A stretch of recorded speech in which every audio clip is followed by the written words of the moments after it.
Assalamualaikum viewers, welcome to Exploring Panda. The topic of our discussion is reproduction in Wucheria. तो reproduction in वुशेरिया में हम पढ़ेंगे वुशेरिया के अंदर जो रिप्रोडक्शन होती है कौन से मेल और फीमेल रिप्रोडक्टिव ऑर्गन डेवलप होते हैं और उसके अलावा किस तरह जो फर्टिलाइजेशन होती है और फर्टिलाइजेशन से एट द एंड एक ऑर्गेनिज्म होता है वो जर्मिनेट करता है। ठीक है, सो वी नो दैट कि वुशेरिया के केस में ओगेमस टाइप की रिप्रोडक्शन होती है। बाकी जो तमाम ज़ैंथोफाइटा के मेंबर, ज़ैंथोफाइटा जो डिवीजन है फंजाई के उसके जो मेंबर है उनके अंदर जो रिप्रोडक्शन होती है वो ज़्यादातर होती है आइसोगेमी टाइप की। तो ये सारा मैं आपको समझाऊंगी इसमें कि आइसोगेमी क्या होती है, अनाइसोगेमी क्या होती है, ओगेमी क्या होती है। ठीक है, तो सबसे पहले हमें एक चीज़ पता होनी चाहिए कि रिप्रोडक्शन तो हम पढ़ रहे हैं वुशेरिया के बारे में, हमें ये पता चलनी चाहिए कि व्हाट इज़ वुशेरिया। ठीक है, तो वुशेरिया जो है ये मेंबर है डिवीजन ज़ैंथोफाइटा का। तो अब डिवीजन ज़ैंथोफाइटा क्या है? ज़ैंथोफाइटा जो डिवीजन है वो येलो ग्रीन अलगा का डिवीजन है। येलो ग्रीन अलगा इसको क्यों कहा गया? क्योंकि इसके अंदर कौन सा येलो ग्रीन पिगमेंट पाया जाता था क्लोरोफिल का, किसमें? डोमिनेंसी में। मतलब कि इसके अंदर जो येलो ग्रीन पिगमेंट था अलगा का जिसको हम ज़ैंथोफिल डाईएडिनोज़ैंथिन कहते हैं, वो डोमिनेंसी में वो डोमिनेंट होता है जिसकी वजह से इसका येलो ग्रीन कलर होता है, जिसको हम येलो ग्रीन अलगा कहते हैं। ठीक है, तो वुशेरिया है वो मेंबर है येलो ग्रीन अलगा का। और एक और प्लस पॉइंट है इस चीज़ का, वुशेरिया और ज़ैंथोफाइटा इनको हम हेट्रोकोंटा भी कहते हैं। ठीक है ना, हेट्रोकोंटा से क्या मुराद है? हेट्रोकोंटा एक ऐसे सेल को कहते हैं जिसके दो फ्लैजला हों और दोनों फ्लैजला, एक हो टिंसिल टाइप फ्लैजला और दूसरा हो विप्लैश टाइप फ्लैजला। तो हमें पता है कि व्हाट इज टिंसिल टाइप और विप्लैश टाइप फ्लैजला। इस तरह का स्ट्रक्चर होगा, एक सेल दो फ्लैजला होंगे इसमें। ठीक है, जो होगा ना हमारे पास टिंसिल टाइप फ्लैजला, यहाँ पे मैं स्पेलिंग सारी मेंशन कर रही हूँ स्क्रीन पे। ये है टिंसिल टाइप फ्लैजला। ठीक है, टिंसिल टाइप फ्लैजला। और ये है whiplash type flagella. टिंसिल type flagella वो होता है जिसकी सरफेस जो फ्लैजल मेम्ब्रेन होती है वो हेयर से कवर्ड होती है, और विप्लैश टाइप फ्लैजला वो होता है जिसके अंदर कोई भी हेयर्स वगैरह नहीं पाए जाते, स्मूथ फ्लैजलर सरफेस होती है, फ्लैजल मेम्ब्रेन जो होगी वो स्मूथ होगी। ठीक है, तो हमने यहाँ पे ब्रीफ डिस्कशन इसके कर लेनी है कि वुशेरिया जो होता है ये इनके कुछ जनरल करैक्टर हमें पता होने चाहिए सबसे पहले स्टार्ट करने से पहले, क्योंकि रिप्रोडक्शन हमने पढ़नी है। अगर आपने रिप्रोडक्शन वाला ही टॉपिक देखना है तो आप इस पोर्शन को स्किप भी कर सकते हैं। ठीक है, कोई ऐसी चीज़ नहीं है कि आपने इनको ज़रूरी देखना है, क्योंकि अगर आपको इसके बारे में पहले से ही कोई इल्म है, पहले से ही पता है, नॉलेज है इतनी, तो आप इसको स्किप करके आगे रिप्रोडक्शन वाला पोर्शन भी जाके देख सकते हैं। क्लियर? तो रिप्रोडक्शन से पहले हम देखेंगे कि इसकी कुछ जनरल ब्रीफ डिस्कशन। आपने एक चीज़ याद रखनी है, हर ग्रुप को, जब फंजाई के ग्रुप को याद रखना है तो आपने उसका एक कॉलम बना लेना है। ठीक है, सबसे पहले लिखना है उसका हैबिटेट, कि हैबिटेट क्या है, ज़ैंथोफाइटा के मेंबर्स का हैबिटेट क्या है, फिर साथ क्लोरोफाइटा के मेंबर का, कैरोफाइटा के मेंबर्स का। ठीक है ना, इस तरह आपको बहुत आसानी से याद रह जाएगा। तो पहले हम बात करते हैं, आप ज़ैंथोफाइटा की कर रहे हैं, क्योंकि ज़ैंथोफाइटा है क्या? डिवीजन है वो जिसके अंदर वुशेरिया पाया जाता है। क्लियर? तो सबसे पहले हम ज़ैंथोफाइटा के कुछ जनरल कैरेक्टरिस्टिक्स देख लेते हैं, क्योंकि वो इसकी डिवीजन है, उस डिवीजन के अंदर वुशेरिया पाया जाता है। तो वो कौन कौन से कैरेक्टर है? क्या होता है कि जो बॉडी का उनका हैबिटेट होगा कि किस जगह में पाई जाती है। कुछ कंडीशन होती है जो मड में पाई जाते हैं। ठीक है, और वो होता है बोट्राइडियम स्पीशी। कुछ स्पीशीज होती हैं वो जो वुशेरिया वगैरह ये पाई जाती हैं कहाँ पे? मरीन वाटर में। ये फ्रेश वाटर में पाई जाती है, ब्रैकिश वाटर में पाई जाती है। इसका हैबिटेट जो है बहुत वेरिएंट है। ठीक है, और जो कुछ स्पीशीज होती हैं जिस तरह के हमारे पास आती है ट्राइबोनीमा, वो फ्रेश वाटर स्पीशीज है। उसके अलावा क्लोरोफिल की अगर हम बात करें, कौन कौन से पिगमेंट इनमें पाए जाते हैं? इनके अंदर पाए जाते हैं क्लोरोफिल ए, क्लोरोफिल ई। ठीक है, chlorophyll A, chlorophyll E, beta carotene, beta आगे मैंने स्पेलिंग मेंशन कर दी है, कैरोटीन। और जो सबसे इंपॉर्टेंट पिगमेंट है जिसकी वजह से इनको येलो ग्रीन कलर मिलता है वो कौन सा होता है इनके अंदर? ज़ैंथोफिल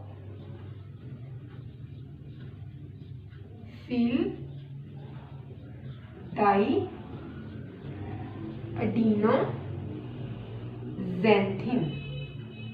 ये जो पिगमेंट है वो विशेरिया या ज़ैंथोफाइटा के तमाम मेंबर होते हैं इंक्लूडिंग विशेरिया इनको येलो ग्रीन कलर प्रोवाइड करता है। ठीक है, अब हमने फ्लैजला की भी बात कर दी कि हेट्रोकोन्टा कंडीशन होगी, हेट्रोकोन्ट फ्लैजला होंगे, इसी वजह से जो ज़ैंथोफिल्स होते हैं इनको हम हेट्रोकोन्टा भी कहते हैं।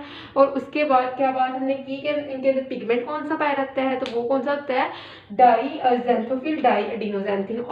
अब विशेरिया के अंदर जो होता है ना क्लोरोप्लास्ट, वो किस उसकी शेप क्या है, हमने क्लोरोप्लास्ट के अंदर मौजूद पिगमेंट्स की बात कर ली, chlorophyll A, E, beta carotene और ज़ैंथोफिल डाई एडिनोज़ैंथिन, लेकिन क्लोरोप्लास्ट की शेप क्या होगी, वो होगी शेप प्लेट लाइक क्लोरोप्लास्ट के अंदर पाया जाता है, जस्ट लाइक ए प्लेट। ठीक है ना, इस तरह सीधा प्लेट की तरह का एक क्लोरोप्लास्ट के अंदर पाया जाएगा। इनके अंदर पायरानोइड्स नहीं होते हैं, दे लेक पैरानोइड्स, दे क्लोरोप्लास्ट लेक पैरानोइड्स। ठीक हो गया।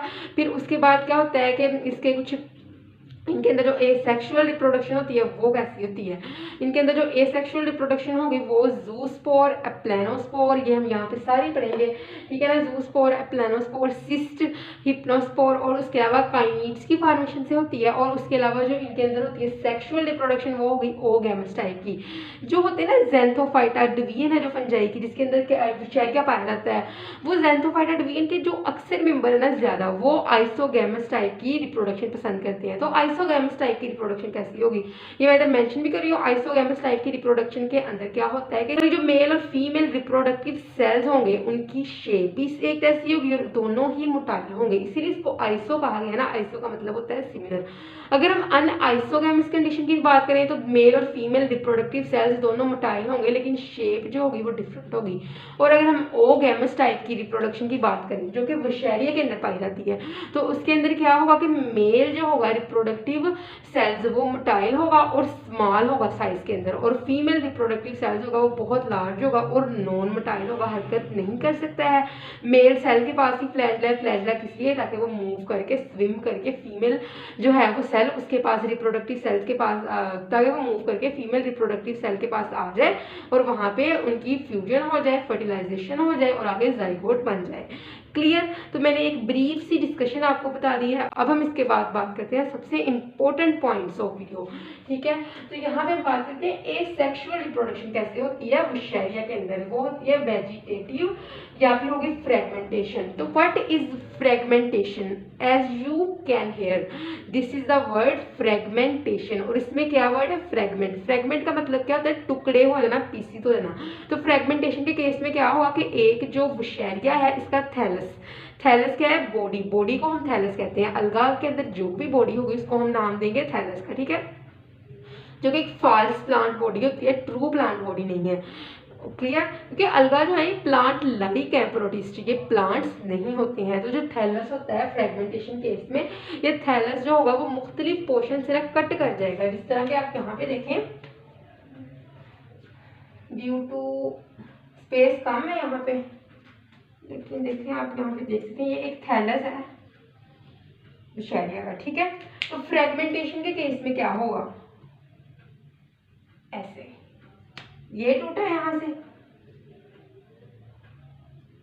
इस तरह पार्ट्स, बॉडी जो होगी वो टूट जाएगी मुख्तलिफ पोर्शन से डिफरेंट पार्ट्स के अंदर, और हर पार्ट अपना एक नया स्ट्रक्चर बना लेगा। मतलब कि अगर हम बात करें, ये इतना पार्ट रह गया था बॉडी का, इस पूरे पार्ट ने अपनी इंटायर बॉडी डेवलप कर लेनी है, और जो पीछे वाले पार्ट से उन्होंने भी अपनी इंटायर बॉडी डेवलप कर लेनी है। ठीक है ना, तो हर फ्रेगमेंट ने जो होना है वो अपने अंदर माइटोसिस के जरिए माइटोसिस करनी है, और एक सेल से दो, दो से चार, चार से आठ, आठ से 16 और 16 से 32, इसी तरह ही आगे जो होगी वो कंडीशन जो होनी है वो 100 ऑन रहनी है डिवीजन की, और एक कंप्लीट थैलस बन जाना है। ठीक है ना, एक फ्रेगमेंट्स जो होंगे, हर फ्रेगमेंट ने अपना एक कंप्लीट थैलस बनाना है। वेजिटेटिव की बात होगी रिप्रोडक्शन की। उसके बाद बड़ा ही इंपॉर्टेंट और प्यारा सा पॉइंट है हमारे पास, ज़ूस्पोर। तो देखिए यहाँ पे ज़ूस्पोर क्या होता है। हमें पता है कि जो विशेरिया होते हैं ना उनका अगर थैलस आप वेजिटेटिव किसको कहते हैं, वो जिनके अंदर रिप्रोडक्शन कभी भी नहीं होगी। कौन सी reproduction, sexual reproduction. Asexual reproduction हो जाएगी लेकिन सेक्सुअल रिप्रोडक्शन वेजिटेटिव बॉडी के अंदर नहीं होगी। तो अगर हम आम कंडीशन में देखें ना, फीडिंग स्टेट में, तो वेजिटेटिव जो होगी वो बॉडी किस तरह होगी, इस तरह की, और इसके अंदर क्या होगा, जो क्लोरोप्लास्ट होगा ना उसने इस तरह पेरीफ्री मतलब साइड्स साइड्स पे ना इस तरह अरेंज होना है एक लाइन के अंदर, और जो रेड से मैं मार्क कर रही हूँ ये है न्यूक्लियाई। न्यूक्लिया ने इस तरह होना है दरमियान के अंदर, ठीक है। ये अरेंजमेंट, ये क्या है हमारे पास ब्लैक वाला क्लोरोप्लास्ट, क्लियर। और रेड वाला क्या है न्यूक्लियाई, किसकी, वशेरिया की। तो ये एक आम वेजिटेटिव कंडीशन है। मैं आपको बताती हूँ कि ज़ूस्पोर कैसे बनते हैं। जब थैलस जो होगा ये मैच्योर हो जाएगा, ठीक है ना। अब इनको पता चल गया कि हाँ जी हमने ज़ूस्पोर बनाने हैं, क्योंकि वो मैच्योर हो चुके हैं। अब उसने कुछ ना कुछ तो करना ही है ना कोई अमल करना है अपनी आबादी को बढ़ाने का। तो इसमें क्या होना है कि जो होंगे ना क्लोरोप्लास्ट, पहले से साइड्स पे क्लोरोप्लास्ट ना अंदर की तरफ जाना शुरू कर देना। जो मैंने ग्रीन कलर से यहाँ पे मार्क किया वो है क्लोरोप्लास्ट। तो एक बात और की होगी, क्लोरोप्लास्ट तो पेरिफेरी पे नहीं लगे, क्यों, क्योंकि जो रेड कलर से यहाँ से मार्क किया गया ये है न्यूक्लियाई। तो न्यूक्लियाई यहाँ से साइड्स पे आनी शुरू हो गई है और क्लोरोप्लास्ट दरमियान में आना शुरू हो गए हैं, ठीक है। और अब क्या हो रही है, अब ये खुद को प्रिपेयर कर रहे हैं ज़ूस्पोर बनाने के लिए। जब भी न्यूक्लियाई पेरिफेरी पे होंगे रेंज और क्लोरोप्लास्ट सेंटर में आ गया, और जब वैक्यूल होगा ना इसके अंदर, वैक्यूल ने डिसइंटीग्रेट करना शुरू हो जाना है, ठीक है ना। वैक्यूल बिल्कुल खत्म हो गया इस स्टेज तक आते आते। अब क्या होगा भाई, अब ना कोई अच्छी चीज ही होगी, ठीक है ना। अब यहाँ से यहाँ तक आ गए हैं, क्लोरोप्लास्ट दरमियान में है, न्यूक्लियस पेरिफेरी मतलब साइड्स पे अरेंज्ड है, और इनके फ्लैगेला निकल आया है। वजह क्या है इसकी, क्योंकि जो ज़ूस्पोर होते हैं इन्होंने फेवरेबल कंडीशन में बनना है, और फेवरेबल कंडीशन में बनने के बाद इन्होंने यहाँ से मूव करना है और एक सूटेबल सबस्ट्रेटम के साथ अटैच करना है, ठीक है। मूवमेंट के लिए क्या चाहिए भाई, हमें फ्लैगेला चाहिए, क्लियर। तो क्लियर है, तो यहाँ पे फ्लैगेला, यहाँ पे बाईफ्लैजेलेटेड। बाईफ्लैजेलेटेड का मतलब क्या होता है कि दो फ्लैगेला वाले ज़ूस्पोर यहाँ पे डेवलप कर चुके हैं। अब क्या होगा, अब जो ये स्ट्रक्चर था ना, ये थैलस था जो मैच्योर हो चुका था, जिसके अंदर ज़ूस्पोर बन चुका है, उसने फ्लैगेला भी डेवलप कर लिए हैं। जब फ्लैगेला डेवलप हो जाएंगे तो इसका मतलब क्या है कि अब जी रिलीज होने का टाइम है, खुद को इंडिपेंडेंट करने का टाइम है, ठीक है ना, अपने पैरों पे खड़े होने का टाइम है। तो क्या होता है कि यहाँ से जो ज़ूस्पोर है, इसमें जो वाल होगी ना थैलस की, यहाँ से जो एपिकल पोर्शन है, एपिकल पोर्शन हम कहते हैं सबसे ऊपर वाली अपाइसिस को, ठीक है ना। ये मेरी जो फिंगर है इसका एपिकल पोर्शन है, ये मार्कर का एपिकल पोर्शन है। तो जो एपिकल पोर्शन होगा फ्लैगेला को, उसको उसने फोर्स लगानी है यहाँ पे। जब फ्लैगेला डेवलप हो जाएंगे, ज़ूस्पोर ने फोर्स लगानी है, ऊपर की तरफ मूव करना है, और फिर क्या होगा कि ये वाली जो वॉल होगी यहाँ से क्या कर देगी, रप्चर। रप्चर की, ज़ूस्पोर ने खुद को ऊपर की तरफ मूव करवाया और बाहर आ गया कहाँ पे, पानी में। और एक सूटेबल, अब एक और बात याद रखनी है, ठीक है ना, ये पानी में जब आ जाएगा फिर इसने वहाँ पे मूव करना है, और 15 से 20 मिनट की मूवमेंट के बाद, इधर उधर आवारागर्दी करने के बाद, फिर इन्होंने एक सूटेबल सबस्ट्रेटम के ऊपर जाके अटैच हो जाना है, ठीक है। और इस ज़ूस्पोर से जो हमें ये नजर आ रहा है बाईफ्लैजेलेटेड ज़ूस्पोर, मासूम सा ज़ूस्पोर, इससे क्या हो गए, 2 या 3 जो होंगी वो ट्यूब्स निकल जाएंगी। अब यहाँ पे जगह नहीं थी बोर्ड पे, वरना मैं वो भी आपको एक्सप्लेन कर देती, बना के एक्सप्लेन कर देती। मतलब कि जिस तरह के ये फ्लैगेला जो होंगे डिसइंटीग्रेट हो जाएंगे, और यहाँ से एक ट्यूब निकल आई, यहाँ से ट्यूब निकल आई, और यहाँ से ट्यूब निकल आई। मैं अपनी डायग्राम खराब नहीं करना चाहती, ठीक है ना। तो यहाँ से ना 3 या 4 साइड से ट्यूब निकल आएंगे, और हर ट्यूब ने जो होना है वो मूव करना शुरू कर देना है, और बाद में उसी तरह एक पूरी प्लांट की बॉडी बन जाएगी। क्लियर हो गया है, ज़ूस्पोर हमारे पास बन चुके हैं। आगे होता है प्लेनोस्पोर। अच्छा, जो आपको मैं एक मजे की बात बताऊँ ना, जो ज़ूस्पोर होते हैं इसको प्लेनोस्पोर भी कहते हैं, यहाँ से यहाँ तक प्लेनोस्पोर। और क्योंकि ये मोटाइल होते हैं, मोटाइल मतलब कि मूव करने वाले स्पोर्स होते हैं। जो नॉन मोटाइल स्पोर होते हैं, नॉन मोटाइल स्पोर्स को हम ए प्लेनोस्पोर कहते हैं। वर्ड ए किसके लिए आया है, नॉन के लिए, ठीक है। और प्लेनोस्पोर होते हैं मोटाइल के लिए। तो यहाँ पे हमारे पास क्या वर्ड बन रहा है, नॉन मोटाइल, पे ए प्लेनोस्पोर है, इसीलिए ज़ूस्पोर को प्लेनोस्पोर कहते हैं, और जो नॉन मोटाइल स्पोर उनको ए प्लेनोस्पोर कहते हैं। क्लियर हो गया। तो ए प्लेनोस्पोर कैसे बनते हैं, इसी तरह ही जो होगा वो क्लोरोप्लास्ट दरमियान में आ जाएगा, और न्यूक्लियस होगी वो पेरिफेरी पे अरेंज होने शुरू हो जाएंगी, और उसके बाद क्या होगा कि इसी तरह एक स्ट्रक्चर बनेगा, लेकिन वो ऐसा होगा, तो ये मैंने यहाँ पे बनाया है। क्लियर हो गया ना, ऐसा स्ट्रक्चर होगा। क्यों, अब आप खुद एक फर्क देख सकते हैं, मुझे बताइए कि इसमें और इसमें क्या फर्क है। दोनों में फर्क सिर्फ किस चीज का है, फ्लैजला का। इसके अंदर फ्लैजला नहीं है, क्यों नहीं है, क्योंकि अनफेवरेबल कंडीशन में डेवलप किए हैं। अगर ये यहाँ पे मूव करेंगे उस कंडीशन में बहुत ज़्यादा सर्दी है, पानी जमा हुआ है, या बहुत ज़्यादा गर्मी है, पानी बॉईल कर रहा है, तो क्या होगा फिर, ये जो होगा कि मूव करेंगे, फ्रीली मूव करेंगे, कोई एक खास सेल वॉल नहीं है या बहुत ही सख्त सेल वॉल नहीं है ऊपर, जिसकी वजह से फिर डिसइंटीग्रेट कर जाएंगे। लेकिन अगर ए प्लेनोस्पोर की कंडीशन है तो फ्लैजला नहीं बनेगा, बस जो होगा ए प्लेनोस्पोर, इनके ऊपर एक थिक सी वॉल बन जाएगी और अंदर जो होगा ना वो फूड स्टोर कर लिया जाएगा, क्योंकि अनफेवरेबल कंडीशन में बने हैं। और जैसे ही कंडीशन होगी वो फेवरेबल आएगी तो जो होगा ये थिक वॉल वो भी डिसइंटीग्रेट हो जाएगी और इसमें से एक इम्यूबा थिक वॉल फेवरेबल कंडीशन आ चुकी है, और जो ये थिक वॉल बनी थी एप्लेनोस्पोर के ऊपर ये डिसइंटीग्रेट करेगी। ये जो अंदर है ना अमीबॉइड मॉस, ये बाहर आ जाएगा, ये वाला इस तरह ना क्रीप करके, इसी तरह न्यूक्लियस है इसके अंदर, और इसी तरह जो है ये वाले क्लोरोप्लास्ट है इसके अंदर, ये करीब करके बाहर आ जाएगा और एक सूटेबल सबस्ट्रेटम के ऊपर जर्मिनेट कर जाएगा। What is cyst? सिस्ट भी एक थिक वॉल्ड हिप्नोस्पोर होते हैं, एक्सट्रीमली थिक वॉल्ड, जिसके अंदर बहुत ज़्यादा अमाउंट में क्या होता है, अबंडेंट फूड मौजूद होता है। और सिस्ट क्या करते हैं, ये भी जब इस तरह का एक बहुत ही थिक वॉल होगा, और ये भी क्या होगा कि जब कंडीशन फेवरेबल आएगी तो ये भी अपना नेहा थैलस में कन्वर्ट हो जाएंगे। अब उसके बाद क्या है, अकाइनिड्स। अकाइनिड्स की फॉर्मेशन में भी यही होगा, एक बहुत ही थैलस जो होगा, एक थैलस लॉन्ग थैलस, उसके अंदर फ्रेगमेंट्स टाइप स्ट्रक्चर बनेंगे, सेप्टा बन जाएंगे, और हर सेप्टा के अंदर सफिशिएंट अमाउंट में जो होगा वो क्लोरोप्लास्ट, न्यूक्लियस और साइटोप्लाज्म इकट्ठा होने शुरू हो जाएंगे और उसके ऊपर थिक वॉल आ जाएगी।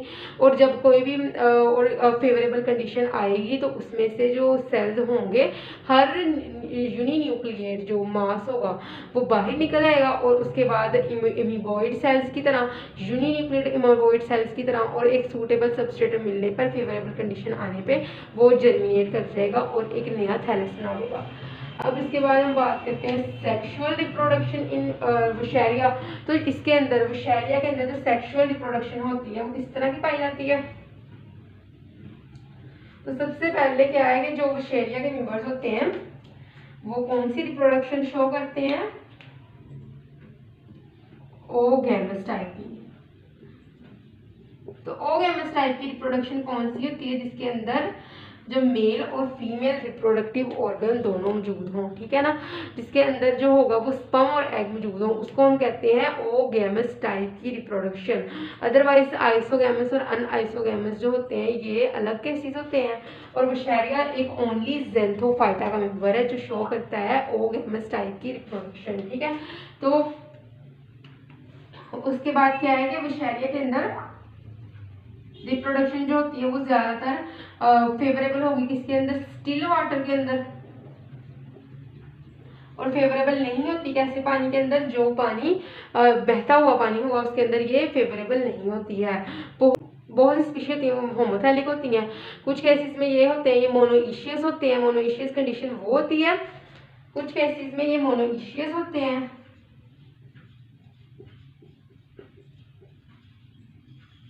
Having both male and female reproductive organ on same thallus. Male और फीमेल रिप्रोडक्टिव ऑर्गन एक ही थैलस पाए जाते हैं। कुछ कंडीशन में ये डाइशियस होते हैं। डाइशियस केस ऐसा होता है जिसके अंदर मेल और फीमेल रिप्रोडक्टिव ऑर्गन जो होता है वो डिफरेंट बॉडीज पे पाया जाता है, मतलब कि एक थैलस पे मेल रिप्रोडक्टिव ऑर्गन और दूसरे थैलस पे फीमेल रिप्रोडक्टिव ऑर्गन। तो सबसे पहले सेक्सुअल रिप्रोडक्शन की अब हम बात करेंगे। जो होते हैं ना वुशेरिया, ये प्रोटेंड्रस होते हैं। प्रोटेंड्रस थैलस का मतलब क्या है? क्योंकि प्रोटेंड्रस वो कंडीशन होती है जिसमें जो एंथ्रीडियम होगा वो पहले डेवलप करेगा और ओगोनियम बाद में डेवलप करेगा। एक ही थैलस पे डेवलप करना है एंथ्रीडियम और ओगोनियम में, लेकिन एक्सेप्शन क्या है कि एंथ्रीडियम पहले डेवलप कर जाएगा और ओगोनियम बाद में डेवलप करेगा। तो वुशेरिया में भी ऐसे का जिस तरह के आप देख सकते हैं कि पहले इसमें से एंथ्रीडियम डेवलप कर रहा है, ठीक है ना। तो क्या होता है कि जो थैलस होता है ना वो लेटरल साइड से, ये होती है लेटरल साइड किसी बॉडी की, और जो एंड वाली साइड होती है उसको हम कहते हैं एपिकल साइड। थैलस जो होगा वो लेटरल साइड से ग्रो करना शुरू कर देगा, ठीक है ना। इस तरह यहाँ से सेल्स बनने शुरू हो जाएंगे और उसके अंदर एक ग्रोथ आउट ग्रोथ इस तरह की बन जाएगी। क्लियर। तो इसमें ना साइटोप्लाज्म जाना शुरू हो रहा है कि यहाँ पे कोई भी सेप्टा कोई भी क्रॉस वाल मौजूद नहीं है अभी। तो साइटोप्लाज्म ने इसके अंदर एक्युमुलेट होना शुरू हो रहा है, उसके बाद क्लोरोप्लास्ट ने न्यूक्लियाई ने इसके अंदर जाना शुरू कर देना है। तो एट लास्ट ये पूरा भर जाएगा थैलस और एक हुक लाइक स्ट्रक्चर बना देगा, खुद बेंड हो जाएगा। इस तरह के आप देख सकते हैं, पहले इस तरह ही होगा, आहिस्ता आहिस्ता आहिस्ता आहिस्ता, फिर आहिस्ता आहिस्ता आहिस्ता इस तरह बेंड हो जाएगा। क्लियर। तो उसके बाद यहाँ से सारा साइटोप्लाज्म न्यूक्लियाई क्लोरोप्लास्ट इसके अंदर रश कर रहे हैं। और उसके बाद क्या होता है, अब ये इंथीरियम है। इंथीरियम किस तरह है कि यहाँ पे एक आउट ग्रोथ बन गई है। अब इस आउट ग्रोथ जहाँ से बेंडिंग हुई है ना थैलस की, वहां पे क्या बन गया है, एक क्रॉस वाल एक सेप्टा बना दिया गया है। और यहाँ पे पहले हम बात करेंगे ना किस तरह इसके अंदर एंथ्रोजॉइड्स, जिसको हम क्या कहते हैं एंथ्रोजॉइड्स, में यहाँ पे स्पेलिंग लिख देती हूँ। एंथीरियम के अंदर क्या बनेंगे, जो स्पर्म्स बनेंगे इसको हम कहते हैं एंथीरोजॉइड्स। तो इसके अंदर एंथीरोजॉइड्स बनेंगे कैसे कि जो जब इसके अंदर हुक के अंदर जो हुक लाइक स्ट्रक्चर है, बेंडिंग स्ट्रक्चर है, आउटग्रोथ है, इसके अंदर रश कर जाएंगे न्यूक्लियाई क्लोरोप्लास्ट और साइटोप्लास्ट। तो क्या होता है कि इंथीरियम के अंदर जो माइटोसिस होगी इसके अंदर न्यूक्लियाई के अंदर, और न्यूक्लियाई बहुत ज्यादा डिवाइड कर जाएंगी। और उसके बाद हर जो न्यूक्लियस होगा वो उसको एग्रीगेट कर लेगा क्या, साइटोप्लाज्म। हर न्यूक्लियस के गिर्द साइटोप्लाज्म आ जाएगा और सीवरल वहां पे मेटामॉर्फोसिस प्रोसेसेस होंगे और इसके बदले में क्या होगा, इंथीरोजॉइड्स बाइफ्लैजेलेटेड इंथीरोजॉइड्स बन जाएंगे, जो कि बाद में इंथीरियम की जो वॉल होगी वो रप्चर कर जाएगी और वो इंथीरोजॉइड्स जिस तरह के आप देख सकते हैं वो यहाँ से रिलीज कर जानी है। ठीक है। तो पहले इंथीरियम की बात हुई, अब बात करते हैं हम ओवोनियम की। ओवोनियम के केस में क्या होता है कि एक ना थैलस के करीब ना एक आउटग्रोथ बननी शुरू हो जानी है, colourless small mass of the colourless outgrowth. ठीक है। वो डेवलप होनी शुरू हो जाती है इंथीरियम के करीब, उसको हमने नाम दे देना है वंडरप्लाज्म का। तो उसके बाद क्या होना है कि उस आउटग्रोथ ने ऊपर की तरफ बढ़ना शुरू कर दिया, जिस तरह कि आप यहाँ पे देख सकते हैं उस आउटग्रोथ से और स्ट्रक्चर ऊपर की तरफ बनना शुरू हो गया। और जो वंडरप्लाज्म होगा ना वो उसके एपिकल पोर्शन में आ जाएगा, जो आउटग्रोथ दोबारा बनी है वंडरप्लाज्म के बाद। तो इस आउटग्रोथ को हमने ओगोनियम का नाम दे दिया, जो वंडरप्लाज्म के बाद बनी है, और वंडरप्लाज्म ओगोनियम की सरफेस के ऊपर एपिकल पोर्शन के ऊपर आ गया है। फिर उसके बाद क्या होगा कि ओवोनियम के अंदर यूनिन्यूक्लिएट एग डेवलप हो गया है। ठीक है ना। यूनिन्यूक्लिएट एक न्यूक्लियस वाला एग बना गया, इससे एक न्यूक्लियस के गिर्द जो होगा वो साइटोप्लाज्म इवॉल्व कर जाएगा और वहां पे सीवरल मेटामॉर्फोसिस प्रोसेसेस होंगे, वॉल बन जाएगी उसके गिर्द और एक इवेंचुअली एक एग सेल यहाँ पे डेवलप हो जाएगा ओवोनियम के अंदर। अब उसके बाद क्या हुआ कि यहाँ से एंथीरोजॉइड, मैंने आपको बताया कि एपिकल पोर्शन रप्चर कर गई इंथीरियम की वॉल की। एपिकल पोर्शन कौन सी, एंड वाली पोर्शन, और वहां से जो होंगे बाइफ्लैजेलेटेड जो होंगे एंथीरोजॉइड्स वो वहां से रिलीज करवा दिए गए हैं। अब यहाँ पे जो स्ट्रक्चर थी ये तो थी वंडरप्लाज्म, वो एज इट इज रहेगी। अब एक beak like outgrowth colourless outgrowth बन गई है, apical portion of the oogonium near the वंडरप्लाज्म, ये बन गई कलरलेस आउटग्रोथ यहाँ पे बन जाएगी और वो एक पोर के अंदर कन्वर्ट हो जाएगी। अब यहाँ से इंथीरोजॉइड्स इस कलरलेस पोर के जरिए जो होंगे वो ओवोनियम के अंदर इंटर हो जाएंगे और उसके बाद क्या, अब यहाँ से इंथीरोजॉइड्स कलरलेस पोर के जरिए ओवोनियम के अंदर इंटर हो जाएंगे और यहाँ पे पड़ा है एग, और यहाँ पे जब स्पर्म जाके एग को फर्टिलाइज करेगा और यहाँ पे होगी फर्टिलाइजेशन। अब स्पर्म क्या था 1n और एग क्या था हमारे पास 1n, यूनिन्यूक्लिएट था मतलब कि 1n, यूनि का मतलब 1 होता है ना। और यहाँ पे मैंने आपको बताया था कि हर एक न्यूक्लियस के गिर्द जो होगा वो आएगा साइटोप्लाज्म और इंथीरोजॉइड के अंदर वो कन्वर्ट हो जाएगा। तो वो भी क्या था यूनिन्यूक्लिएट 1n। तो जो एंथीरोजॉइड है उसने फर्टिलाइज कर दिया एग को, तो क्या बन गया दोनों स्ट्रक्चर 2n। ठीक है।